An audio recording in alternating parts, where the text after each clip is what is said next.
He was very protective, very adoring, very watchful, and you know, I knew that I was loved. There's no question about that. It's not something that is easy to come by, obviously, but it was very apparent to me, and it was very mutual. I was in his bathroom upstairs at Graceland, and he caught me. I think I was lip syncing in the mirror. I think I was 2. Not so necessarily aware of who he was, but just in my own world, singing with a microphone in front of the mirror. And anyway, I'm sure he got a huge kick out of it, and I don't know how long he was actually watching me, but never embarrassed me, never said anything. And then I think he was getting other people to come watch as well. The only person who could get me in the bathtub was my father. He's the one that would have to actually put me in and make me. I wouldn't argue with him, ever. There was no schedule, there was no time at Graceland, no rules. It was almost like this fun house that no matter what you did, no matter what you destroyed, no matter what you threw, no matter what broke, it would somehow miraculously get replaced within 24 hours. And it was quite the lively home. The basement was always a room, for whatever reason, for mayhem. And I would transform when I would go down the stairs, and I don't know why, just throwing things down there and, you know, getting into trouble. And he would do similar things down there. He'd get, like, you know, mischievous, as always.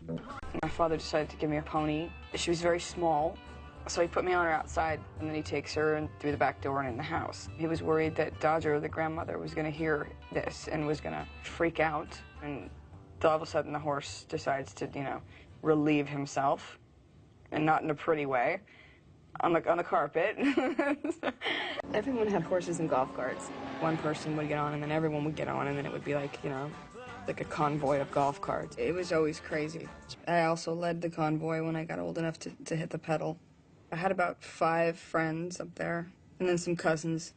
So we'd all sort of congregate when I'd come to town, and everyone would get a golf cart, which was a nightmare. I fired people, yeah. Apparently I did. I could decapitate a golf cart. I could take the hood off by running under a tree. I could go through the fence and it would get fixed within 3 days. If it wasn't me, you know, running the golf cart through a tree or through the forest or through a fence, it was my father. He would rent out Liberty Land, and we'd stay there all night riding roller coasters over and over and over and over all night long. The roller coaster would go up to the highest point, and then he would get out of it and make everybody panic, thinking that he fell off. He would be sitting somewhere on the roller coaster. When you'd get in a car with him when he was behind the wheel, this could be your last minute. Same thing with the plane. All of a sudden, the captain would come on out and please fasten your seatbelt because he was going to land the plane. And it was just like everybody would stick their head between their knees, hide or something, you know, bury themselves in the sea. It was just like one of those, oh, good God moments. He always liked the danger. He loved Hawaii. He did some Hawaiian songs. He loved the Hawaiian people. He loved Hawaii. And I never actually put it together, but I kind of had the same thing happen when I was, I think, 18. My mom made me go. And ever since then, I've just had this thing where I've gone back every year. I wrote a lot of poetry, starting off very dark. And I said to him, please, you're not going to die, are you? You don't die. I didn't know then what was going on, so I wish I had. You know, I didn't have any clue what was really happening. I just thought, he's not happy. My God, what's going on? And he was, you know, I remember seeing his stomach and worried to death over that. It hurts me. There were several times where I would just feel worried and go check on him, and I'd find him in these bad states out of nowhere. He would just start falling, and I'd have to go run and catch him, and he was about 6'2" and quite heavy, and I'm holding him up. It was just starting to become too common. He was not happy. He was in such an ivory tower and so untouchable and so alienated after a while. He held the reins on the cart for as long as he could, and then he could no longer withstand that. It's not easy. I don't know a lot of people that have pulled it off, that haven't gone to self-destruction. I don't like talking about this. It was August 16th.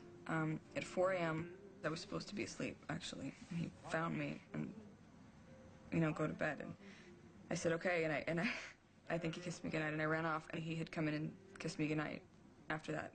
That was the last time I saw him alive.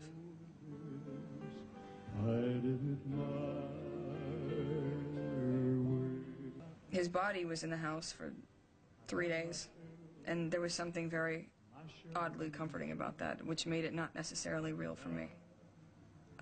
as I stayed in there with it almost the whole time. We can stop.